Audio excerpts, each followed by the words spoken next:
ஒரு ஊரில் கவின்னு ஒரு குட்டி பையன் இருந்தான். அவனுக்கு செடி வளர்க்கலாம் ரொம்ப பிடிக்கும். ஒரு நாள் அவங்க பாட்டி, கவின் இதை மண்ணில் பொறிச்சு வை, கவின் உனக்கு பெரிய சர்ப்ரைஸ் தரும் சொன்னாங்க. கவினும் அந்த விதையை நட்டு வச்சான். ஆனால் ஒரு வாரம் ஆகியும் செடி வளரவே இல்லையும். கவின் ரொம்ப சுகமாயிட்டானா. பாட்டி செடி வளரவே இல்லை அப்படின்னு அழுதானா.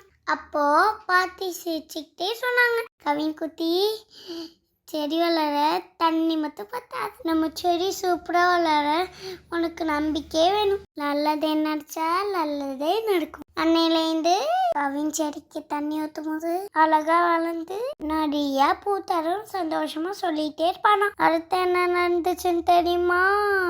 கொஞ்ச நாள்ல விதை முளைச்சு அழகான செடி முளைச்சு ரெட் கலரா அழகா ஒரு பூ போட்டு இருந்துச்சு. கவினும் துள்ளி குடிச்சு ஹாப்பி ஆயிட்டான். எதை அதிகமா நினைக்கிறோமோ அதான் நடக்கும். அதனால எப்பவுமே நினைப்போம் நல்லதே நடக்கும்.